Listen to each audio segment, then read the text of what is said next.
Seja muito bem-vindo mais uma vez ao nosso SigmaCast. Hoje a gente está aqui com uma pauta muito legal para trabalhar. É um assunto preocupante, impactante, que tantas vezes passa batido no nosso dia a dia. A gente vai vivendo a vida e não percebe o que está acontecendo, o quanto estamos pagando mais, quais os custos que a sociedade está tendo em cima disso. A gente vai falar de eventos climáticos, sobre a ótica de dois professores maravilhosos, que eu tenho a honra de estar aqui comigo, mas antes de você saber quem é, eu quero que rode a vinheta.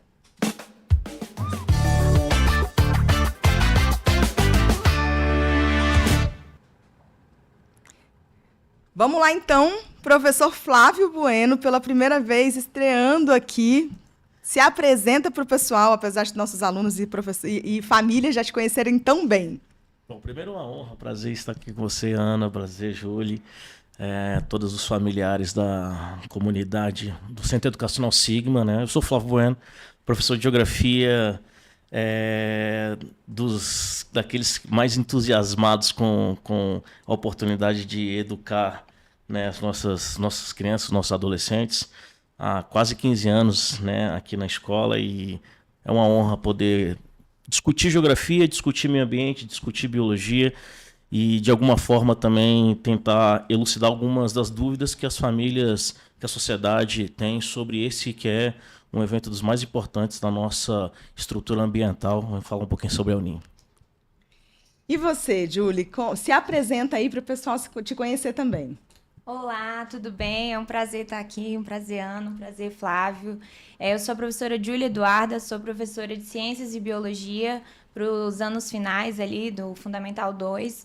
E é um momento muito importante de estar aqui, de poder ter essa oportunidade de nós discutirmos, de nós entendermos, porque, como a Ana falou, a gente vê muitas reportagens, ver algumas coisas que são alarmantes, mas é importante a gente elucidar e a gente ter clareza do que realmente está acontecendo e quais impactos isso pode trazer diretamente para a nossa vida. Então, esse momento é muito importante aqui. Perfeito. E aí eu quero começar trazendo um pouco do que a gente sente. Ondas de calor, instabilidade do clima, enchentes, secas, né? Vamos falar sobre o El Niño? O El Niño é um evento que a gente, na base, né, do ponto de vista mais pragmático, tem de aumento da temperatura média do Oceano Pacífico, sobretudo na região equatorial, né? Aliás, evento que tem uma contraposição, né? O El Niño é aquecimento exagerado, mas você também tem o Laninha, que é o resfriamento exagerado. E quando você pensa em um resfriamento de massas líquidas tão significativas como é a do Oceano Pacífico, você tem alteração em pressão atmosférica, você tem alteração no índice de evapotranspiração, de evaporação e, consequentemente, você tem mudança no ritmo dos ventos. E isso significa que a gente tem o quê? Toda a dinâmica da circulação atmosférica também comprometida. São eventos cíclicos, são eventos que acontecem em média de 1 ano e meio a 1 ano e meio, né? Mas que, por conta do seu impacto, trazem intercorrências que são globais. O Oceano Pacífico é o maior oceano do planeta Terra, então qualquer anomalia que aconteça neste espaço tende a ter o que é um efeito global. E como nós, Brasil, né, somos uma massa continental, um país que é do tamanho de um continente, é improvável que a gente não tenha também esse impacto no nosso território. E com também uma importância, significância no sentido de que nós somos produtores de alimento, nós somos os maiores reservatórios de água potável do planeta Terra, e, consequentemente, isso também gera um impacto sociopolítico e geopolítico, né, em todo o planeta. Então, esse é também um elemento importante pra caramba para a gente definir. E aí, quando você traz isso, Flávio, me traz uma visão meio gangorra. É isso mesmo que acontece? Porque a gente está aqui no El Niño, e aí vem a Laninha, e aí é isso mesmo? É um evento cíclico, é um evento que tem como característica justamente ter essas nuances, às vezes com um pouquinho mais de rigor, às vezes com um pouquinho menos de rigor, mas é um evento cíclico. Então, assim, o efeito gangorra que nós sentimos, ele de fato existe. É uma anomalia, porém é uma anomalia que tem recorrência, que tem constância e não pode ser visto como um evento esporádico ou com qualquer coisa do gênero. Porque isso faz a gente ter uma visão equivocada sobre os impactos, inclusive, né, relacionados ao sistema climático planetário. Perfeito. Eu acho que, inclusive, esse é um ponto importante Porque quando a gente ouve falar que é algo cíclico, que é algo natural, às vezes a gente está diante das informações e, por que tanto alarde, então, diante disso, se é uma coisa que já acontece naturalmente, a gente ouve falar há tanto tempo. E aí acho que uma questão importante que a gente precisa pensar é em que aspecto esse evento está acontecendo. É um evento natural, mas aonde esse evento está inserido, né? Nós estamos num processo que é natural, que é cíclico, que acontece com uma certa frequência, porém, nesse processo a gente tem aí um planeta que está mais aquecido, as águas estão mais quentes, levando em consideração as atividades humanas, a concentração dos gases de efeito estufa. Então, não é que o aquecimento global, que tanto é falado, que muitos negam, não é que o aquecimento global ele piora o El Niño, né? Não é isso que acontece, mas ele pode impactar a forma com que ele vai acontecer e as consequências que podem acontecer.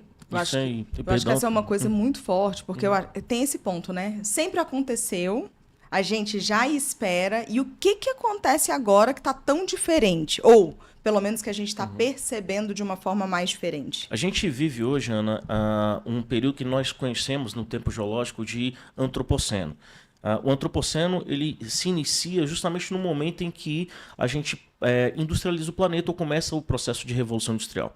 A revolução industrial é a maior transformação na história do espaço natural do planeta Terra. Então, desde então, a gente tem uma mudança na estrutura atmosférica, no impacto que isso tem no efeito estufa, na concentração de gases, enfim. E tudo isso tem gerado problemas ambientais graves. O El Niño ele se potencializa com essas mudanças, né? E quando a gente fala dessas mudanças, quando a gente, por exemplo, fala do efeito estufa, a gente tende a ter uma visão de que o efeito estufa é algo negativo, não é? Ele garante... Natural, perfeito. Ele precisa existir, porque senão a ainda gente bem, não tá né? aqui, né? Porque ele garante o balanço térmico do planeta, ele garante a temperatura média, né? Ele garante a água em estado líquido, o que pra gente é o fator diferente, né, da existência de vida no planeta com esse nível de complexidade. Mas esses eventos eles acabam potencializando, sobretudo a partir da segunda revolução industrial, por conta do impacto que isso tem na vida e no cotidiano da produção, das pessoas e também da biodiversidade. E esse talvez seja o grande problema, né? Porque a gente tem limites planetários para que a gente tenha a garantia de um equilíbrio ambiental. E o grande problema do El Niño sendo potencializado agora é justamente porque ele compromete a biodiversidade. Para a gente ter uma noção, nós já estabelecemos o limite de vários desses, ultrapassamos esses limites em vários desses aspectos da biodiversidade, né, da acidificação da água. E esse é o problema de, por exemplo, produzir controles biológicos. Esses efeitos acabam gerando, por exemplo, amplificação de problemas que geram pandemias, desequilíbrio ecológico gera pandemia. Então, a tendência é que os eventos de El Niño sejam cada vez mais fortes, mais intensos. Isso. Porque é um processo natural, mas ele está levando em consideração, né, uma velocidade muito grande que tem acontecido esses processos, justamente levando em consideração tudo que está envolvido aí em relação às atividades humanas que têm influenciado realmente. É legal até entender, por exemplo, que o Enem, por exemplo, é uma prova que gosta muito de tratar desses temas, né? E vira e mexe você tem um texto, por exemplo, da Europa da Idade Média falando sobre grandes queimadas. Esses eventos sempre aconteceram, né? Grandes secas, esses eventos sempre aconteceram. O problema é o impacto que isso tem hoje e o volume de pessoas que também são impactados. O mundo, o Brasil de 1900 tinha 20 milhões de pessoas. O Brasil de 2026 tem 215 milhões de pessoas. O mundo chegou primeiro 1 bilhão em 1830. Hoje o mundo tem 8,4 bilhões. Então, o número de pessoas impactadas é muito mais significativo e por isso que o efeito também precisa ser analisado de maneira mais densa. Agora, uma coisa que me chamou a atenção na fala de vocês dois é que, normalmente, no senso comum, né, pessoas que não são estudiosas aí do assunto, acabam colocando toda a culpa no El Niño. Né? É como se ele fosse o culpado, sendo que, dentro do que vocês trouxeram, meu entendimento foi que ele é uma consequência, né, de tudo isso. Então, eu acho que tem um erro muito forte no senso comum quando a gente está falando de mudanças climáticas, né? Vou deixar vocês tratarem isso aí, porque eu acho que tem um ponto importante para a gente esclarecer para a sociedade mesmo. É interessante quando a gente fala de mudanças climáticas, as pessoas pensam assim, não, então peraí, a gente tinha um verão agora e passa a ter um inverno, né? Bem certinho, né? Numa caixinha. Vamos lá, eu sou brasiliense, né? E sou nascido em janeiro. E eu não lembro de Brasília, na minha infância, por exemplo, a gente não ter chuva em janeiro. Tem 2 anos que a gente tem pouquíssimas chuvas em janeiro. O efeito disso é um efeito tão significativo? Na larga escala. O Brasil, por exemplo, já tem um 7º clima. Tradicionalmente, a gente sempre teve 6 climas, né? E essa diferença é interessante, né? Porque, conceitualmente, tempo é o estado momentâneo da atmosfera, o que está acontecendo agora. E o clima é um conjunto de tempos atmosféricos que precisa de um certo tempo para você analisar. O Brasil já tem um clima que é consequência das mudanças climáticas, que é o clima árido, que fica justamente ali no Nordeste. Ou seja, você tem um processo de aridização, você tem uma diminuição do volume de chuva que é causado pelo impacto da sociedade no meio ambiente, que muda, por exemplo, a dinâmica de evapotranspiração e evaporação, impacto nos rios, impacto na vegetação. E isso já é potencializado, porque o El Niño ele tem um efeito muito significativo no Nordeste brasileiro, potencializando secas. Ou seja, se já existia seca, a gente tende a ter o quê? Mais seca. Tem estado brasileiro, tem cidades brasileiras que não chove há 10 anos. Então, a gente pode ter cidade brasileira não chovendo 20 anos. Então, a mudança ela não é necessariamente uma coisa rápida, instantânea, né, e direta. Não. São mudanças que elas vão ocorrendo de maneira o quê? Meio que na ânsia do desenvolvimento de uma geração, mas que são efeitos bastante significativos. E é a longo prazo, né? A gente costuma pensar que mudanças climáticas é algo daqui para ali. Não, é uma mudança que está relacionada a um longo prazo e, como o Flávio já falou, está completamente influenciado atualmente sobre essas atividades humanas. Mas eu acho que um erro comum que se tem sobre pensar sobre as mudanças climáticas vai ainda mais além. Eu acho que está relacionado à forma com que a gente enxerga a natureza. Porque a gente tem um costume de pensar a natureza lá fora. Como se a gente tivesse nós aqui, a sociedade de um lado e a natureza de outro lado. E aí, se a gente precisa de alguma coisa, a gente tira da natureza. Se a gente produz resíduos, a gente coloca na natureza. Se a gente está em um território, a gente degrada aquele território. E aí parece que isso está tão afastado da gente, mas não está. Nós estamos dentro desse sistema. Então, o ar que está aquecendo é o ar que a gente usa para a gente respirar. A água que está sendo contaminada é a água que a gente usa para todas as atividades da nossa vida. O ambiente que está sendo degradado, o território que está sendo degradado é o território em que a gente vive. Então, eu acho que o principal erro que a gente comete ao pensar em mudanças climáticas é esse erro em pensar a natureza lá fora, como se essas mudanças não fossem me atingir de nenhuma forma.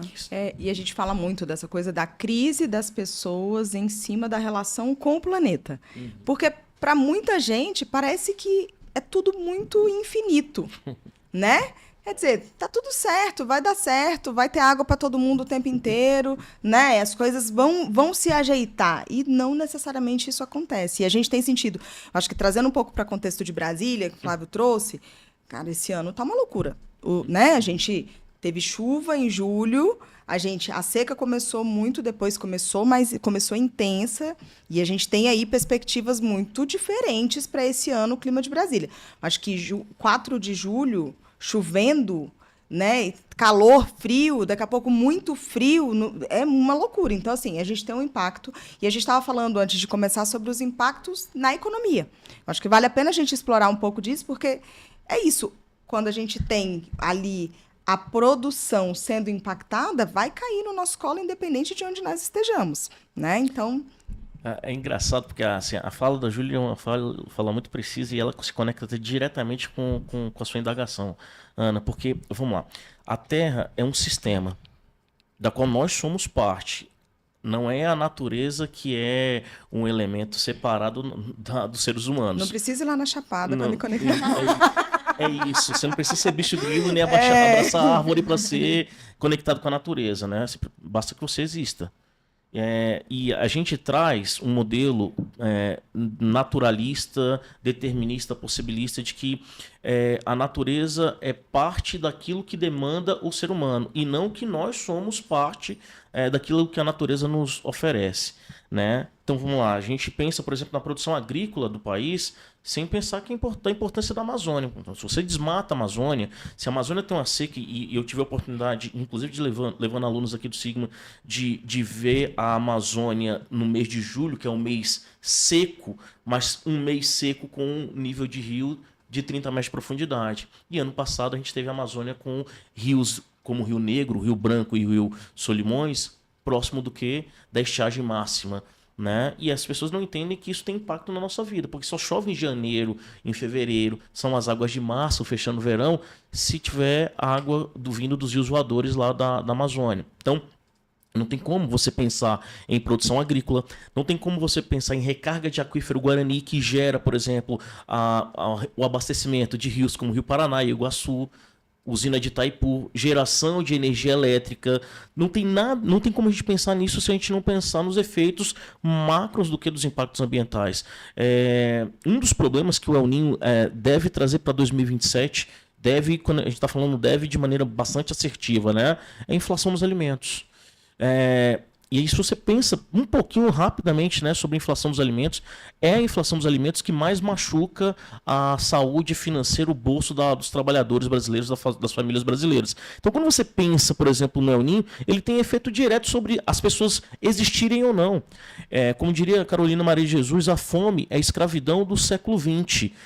E ela pode continuar sendo a escravidão do século XXI, porque nós somos classe média alta, temos um privilégio, né, de podermos nos adaptar. Acho que isso é um ponto muito importante. Tem gente que não vai se adaptar, tem gente que vai morrer.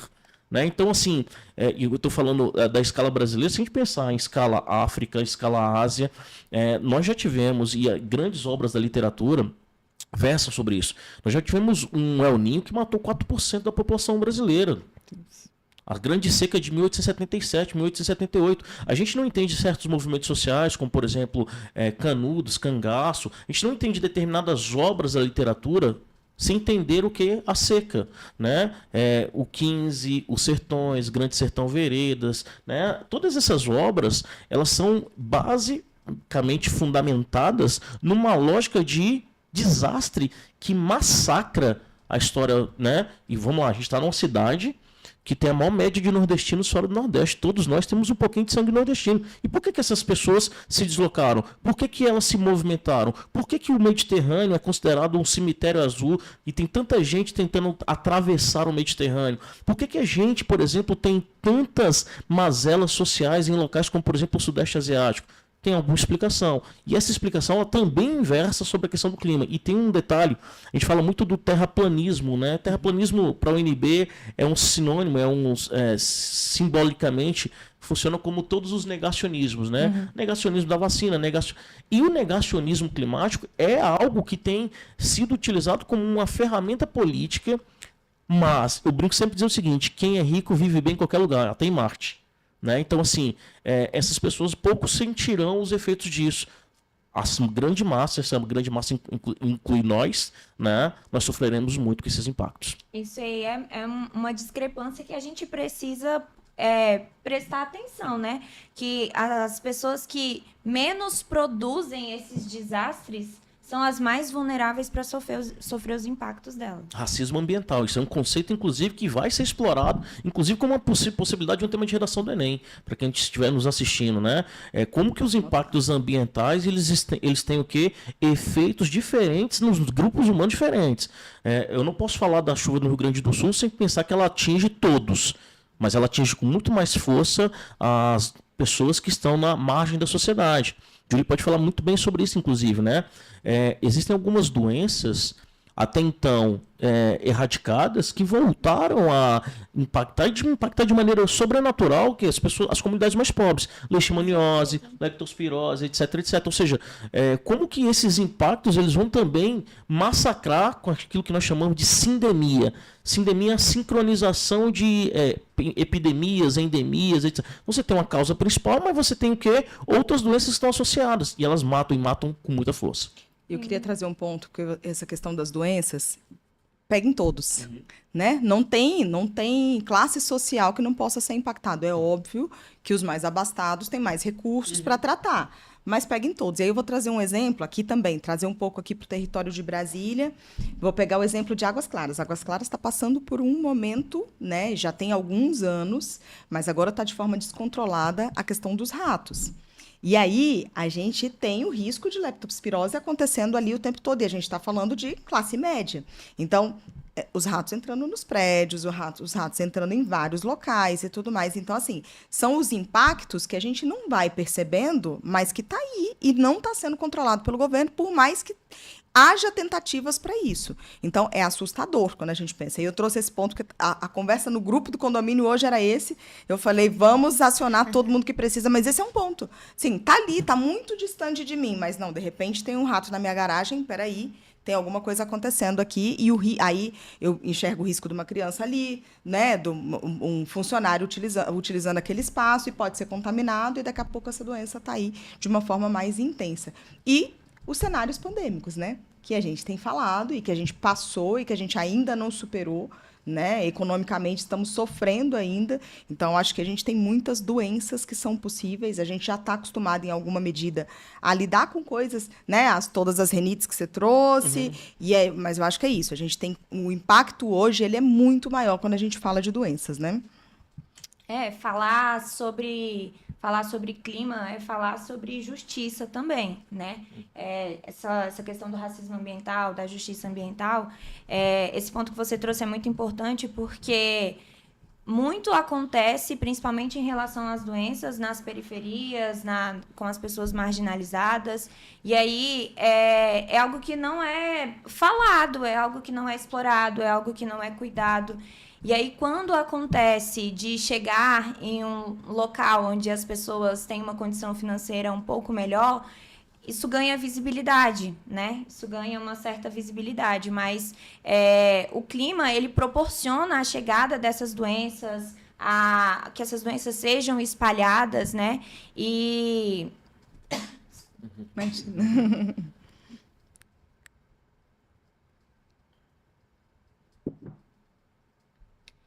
Então, eu acho que esse é um ponto muito importante de nós conversarmos, principalmente para entender como o clima ele pode influenciar essas doenças a chegarem.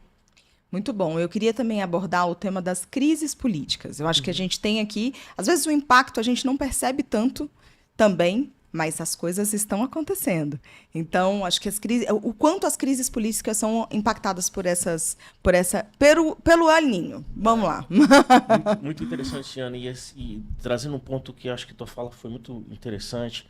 Eu também sou morador de Águas Claras, né? E tem um documento, tem uma legislação, aliás, por favor, alunos, estudantes, queridos estudantes, jamais marque uma questão de vestibular que diga que o Brasil tem ausência legislativa. Tem lei no Brasil e as leis são muito boas, sobretudo no que se refere ao meio ambiente. As leis ambientais brasileiras são referências globais. O Brasil é uma referência em políticas ambientais. A aplicabilidade, aí é uma outra história. Né? Mas a tua fala ela é muito legal porque entra no contexto político, Ana, porque, vamos lá, a gente tem na Constituição o artigo 182 e 183 que versa sobre planejamento, uso do solo. E esse é um ponto muito legal, porque ele gera um estatuto chamado Estatuto da Cidade. E quando a gente pensa em Águas Claras, ou quando a gente pensa, né, nas áreas urbanas, a gente não está produzindo um impacto ambiental direto, tá, sim, senhor? Né? Águas Claras, por exemplo, soterrou mais de 200 nascentes no seu processo de construção.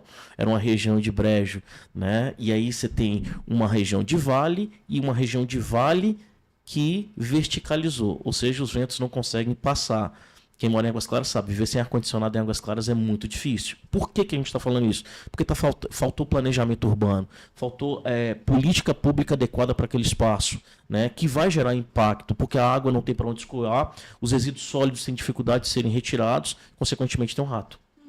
Né? E esse é um ponto importante, né, da gente destacar. Isso envolve todo mundo, e envolve todo mundo na hora da escolha, inclusive, de onde quer morar, por que quer morar, e eu sei que nem todo mundo tem essa possibilidade, e isso é um ponto também muito importante de gente destacar, mas isso envolve todos nós.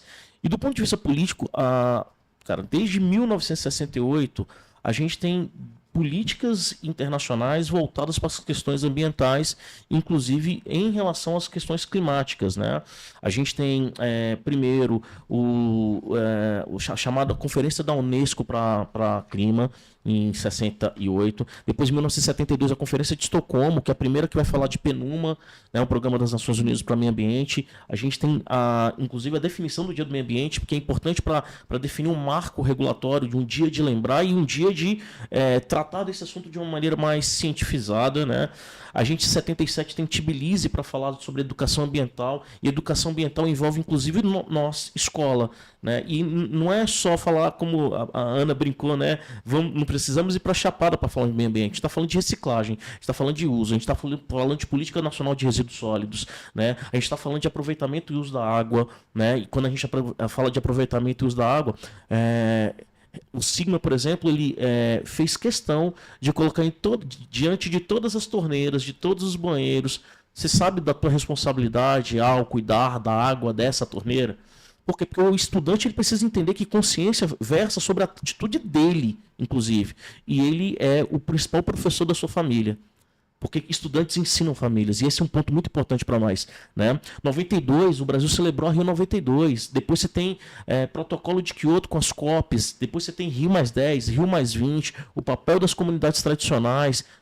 Tudo isso envolve política, mas tudo isso também envolve vontade de governantes, envolve vontade, inclusive, de assumir o seu papel na construção de um mundo melhor. E é claro, isso também envolve poder. E eu sempre brinco dizendo o seguinte: pode ser hard, pode ser soft, mas sempre vai ser power. É isso. Então, muitos vão exercer o seu poder, inclusive fazendo políticas de negacionismo, né? E isso é um ponto importante. Isso é economia, isso envolve geopolítica do petróleo, dos recursos hídricos, isso envolve poder sobre os mares, né? E poder sobre os mares envolve, por exemplo, El Niño, Pacífico. Então, esse é um ponto muito importante que a gente precisa destacar. A vontade política perpassa também o nosso direito de existência. E para finalizar essa parte, eu gosto muito de uma frase do Milton Santos, que ele diz o seguinte, que existe no mundo um conjunto de cidadãos mutilados. Tem gente que nunca teve cidadania, né? E uma das formas de exercer cidadania é exercer um meio ambiente equilibrado, que está garantido na nossa Constituição, artigo 225. Todos nós temos o direito, porém, também o dever e o compromisso de ter um meio ambiente equilibrado e justo para todas as pessoas. Eu acho que isso é um ponto importante, porque talvez diante dessa fala, a gente fique diante de dois extremos. Até onde vai a minha atitude e até onde o poder público precisa entrar, né? E aí a gente entra em dois extremos que, inclusive, eu já escutei dos meus estudantes, né? Tem uma parte que fala, é só cada um fazer a sua parte. E aí se agarra nisso, vou fazer a minha parte.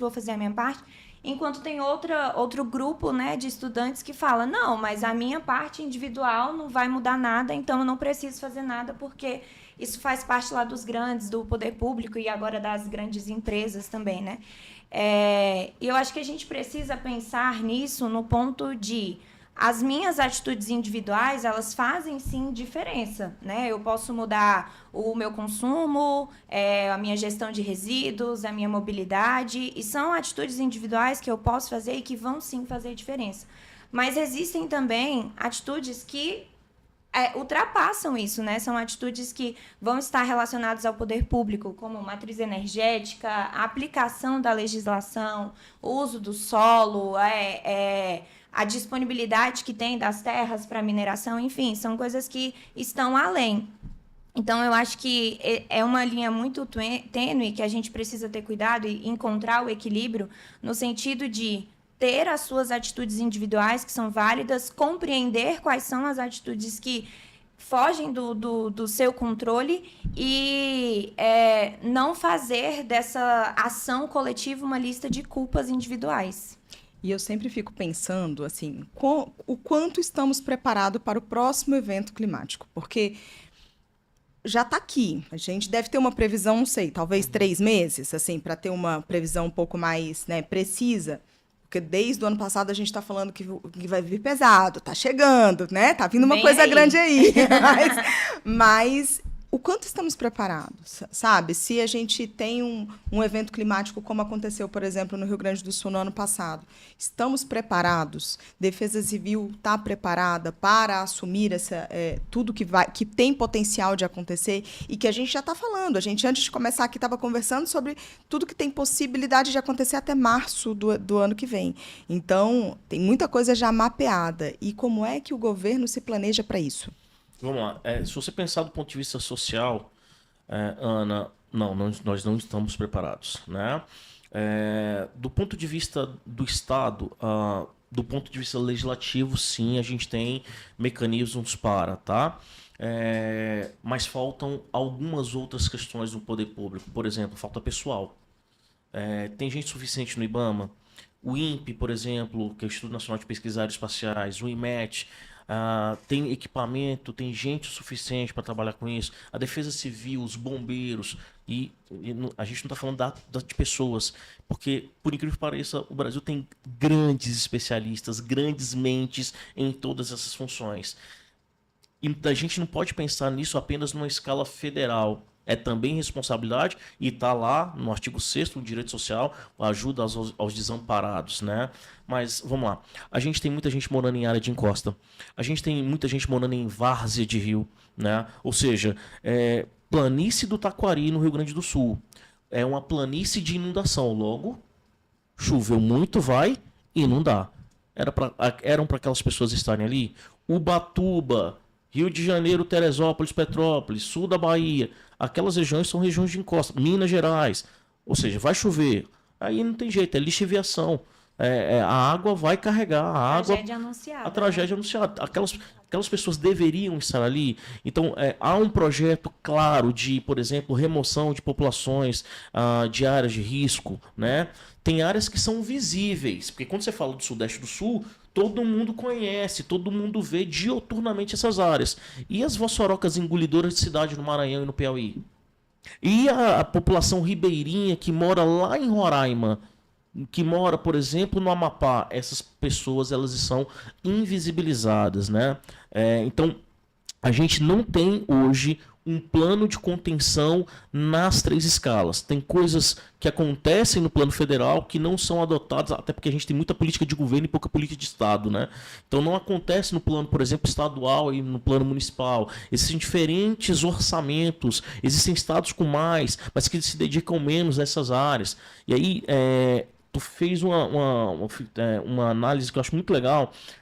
Em 2014, o boom da nossa crise política começou com uma grande crise hídrica, né, que fez com que São Paulo economicamente retrocedesse. São Paulo é a locomotiva do Brasil. O que aconteceu? Brasil. Na sequência, a economia brasileira foi entrando em colapso, uma recessão de 7%. Então, mais uma vez, esses efeitos precisam ser minimamente atenuados. Se não dá para solucionar, a gente precisa atenuar. Não dá pra gente, por exemplo, investir num prédio da PGR, por exemplo, anti-terremoto, num local que não tem terremoto, né? Mas dá para você ter uma política de contenção, por exemplo, de tragédias ligadas à chuva.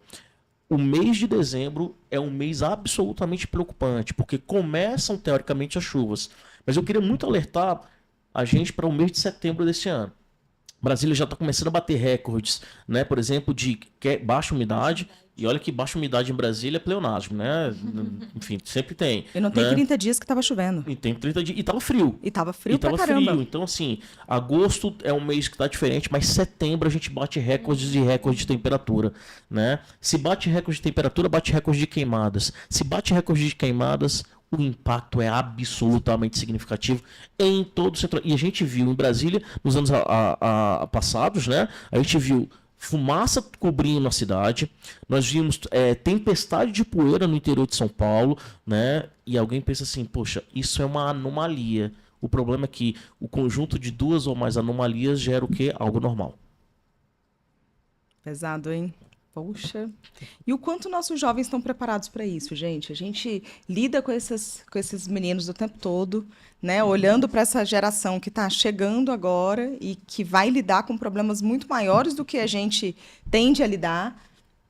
O que a gente está fazendo para desenvolver esses meninos? Quais são as competências que a gente tem? Quando eu falo meninos, meninos e meninas, é o jeito da gente falar na escola. Mas, né? Então, quais competências que a gente precisa desenvolver nessa galerinha para eles se sentirem mais preparados lá na frente? Eu acho que a principal competência que a gente precisa desenvolver nos nossos jovens, nos nossos adolescentes e nas nossas crianças também, porque eu acho que é muito importante começar com as crianças, é essa competência de estabelecer relações, de estabelecer uma relação do clima com política, com comida, com território, com saúde, e entender que não são coisas que estão desassociadas. É estabelecer essa relação de que algo que acontece lá no Pacífico pode influenciar a vida de pessoas a quilômetros de distância dali. É estabelecer essas relações de que há consequências, que as atitudes humanas elas podem gerar consequências. É estabelecer essas relações de compreender, né? E, para além disso, competências de conseguir fazer perguntas, de entender informações, de fazer relações. Eu acho que o mais importante é uma compreensão. E aí acho que puxa para um entendimento de conteúdos que são dados na escola, mas que são conteúdos que não são apenas para responder uma prova, para passar no vestibular, mas que são conteúdos que estão relacionados com a vida. E é impressionante quando a gente olha isso, porque eu olho também as relações humanas. Porque, às vezes, o impacto de alguém que está lá no Nordeste é muito diferente do meu. Então, assim, esse olhar das relações vai para essas relações dos seres humanos com eles mesmos, né? Com nós mesmos. Então, eu acho que é muito além de um olhar empático. Né? É muito além do olhar empático. E quando a gente olha para a saúde, e aí trazer um pouco aqui do campo de comportamento mesmo, não adianta a gente ter uma saúde física, uma saúde emocional, se a gente não tiver esse lado das relações funcionando tão bem, tanto com os seres humanos, quanto com o planeta, quanto tudo que acontece. Eu acho, Ana, interessante porque me lembra muito de dois pensadores, né? Um mais antigo e um mais recente, né? Gabriel Garcia Marques afirmava que e o Brasil é um país muito solidário, e essa geração é muito solidária, né? Mas a gente precisa olhar menos para o outro com caridade quando a enfermidade acontece e mais com um senso coletivo de tentar resgatá-lo dessas situações de precariedade, né? Quando você olha para um ser humano de cima para baixo, você acaba induzindo de alguma forma a manutenção daquele sistema. E o Papa Francisco, recentemente, pouco antes do seu falecimento, ele falava muito sobre a globalização da indiferença. Né? Não dá pra gente ser indiferente. Não há sociedade que se desenvolve pensando de forma individual. Não há uma escola que se desenvolve pensando de forma individual. Não há uma família que se desenvolve pensando de forma individual. Nós somos seres coletivos. E por sermos seres coletivos, a gente precisa ter a noção da nossa responsabilidade. Por isso que eu acho que é muito mais do que simplesmente ter empatia. É ter a alteridade. Se colocar no lugar do outro, mas lembrarmos, né, que quando a gente é indiferente a uma determinada mazela, ela um dia pode nos atingir. E nos atingir no lugar mais sensível, que é naquilo que a gente mais ama ou aquilo que nos é sagrado. Né? E não dá mais pra gente pensar que a gente está solo num mundo que é cada vez mais plural, misturado, né? Globalizado. Então, acho que eliminar a globalização de indiferença talvez seja o nosso primeiro passo, sobretudo quando a gente fala de meio ambiente.